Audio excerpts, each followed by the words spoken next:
tête le metteur en scène Paul Verhoeven, metteur en scène hollandais, qui après avoir réalisé ses 6 premiers films chez lui aux Pays-Bas, a mis en scène en 1985 La chair et le sang, son premier film américain.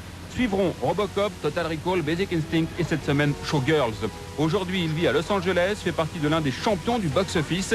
Et même si Showgirls a été cassé par la critique et le public, il n'oublie pas que l'Amérique l'a totalement adopté. Si vous êtes un bon professionnel, ils vous acceptent immédiatement. Dans les années 30 et 40, beaucoup de metteurs en scène allemands sont allés à Hollywood. Et tous, comme Billy Wilder ou Ernst Lubitsch, sont devenus là-bas des réalisateurs fameux et respectés. Les Américains ne sont pas bornés sur le fait d'accepter les talents. En revanche, ils le sont sur le sexe. Ils reconnaissent les talents et les utilisent. Ils vous critiquent, mais cela ne veut pas dire pour autant qu'ils ont envie de vous renvoyer dans votre pays ou qu'ils ne vous donneront pas une autre chance. Même s'ils ont craché sur Showgirls, ils ne m'ont pas dit pour autant « on ne veut plus travailler avec vous ». Ils se sont dit « Paul Verhoeven est un méchant garçon de temps en temps, mais maintenant qu'il a fait tout ça, c'est terminé. Maintenant, on va lui confier un gentil film américain, normal ».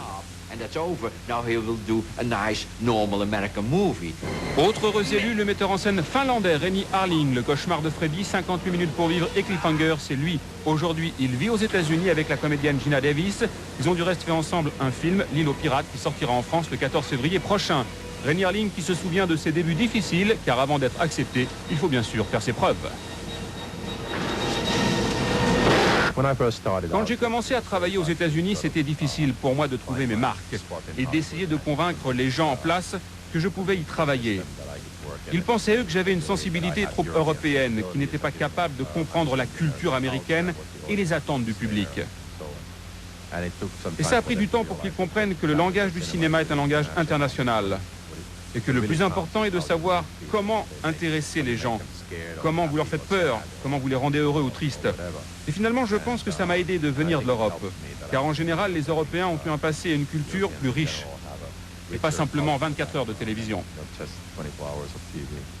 Après avoir remporté l'Oscar du meilleur film étranger avec Une vie de chien, le metteur en scène suédois Lasse Hallström a lui aussi franchi l'Atlantique pour réaliser avec plus ou moins de réussite Ce cher intrus interprété par Richard Dreyfuss, Gilbert Grape avec Johnny Depp et dernièrement Amour et mensonge avec Julia Roberts, comédienne américaine qui vient justement de tourner 2 autres films avec des Européens, l'un réalisé par Neil Jordan, irlandais, et l'autre par l'anglais Stephen Frears.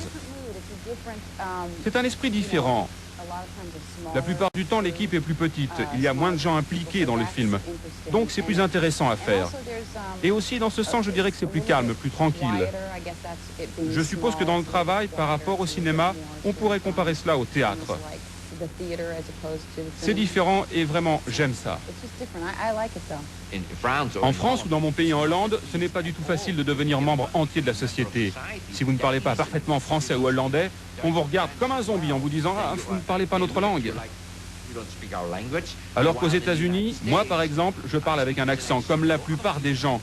À mon avis, du reste, la moitié de la population américaine a un certain accent. D'autres ne parlent même pas anglais. Et ça, pour les Américains, ce n'est pas une raison suffisante pour vous rejeter. En cela, ils ont beaucoup de tolérance. Mais comme je vous le disais tout à l'heure, en ce qui concerne la sexualité, la tolérance est plutôt limitée. Et ça ne va pas s'arranger pour le metteur en scène hollandais Paul Verhoeven puisqu'il prépare actuellement un film sur la vie du marquis de Sade.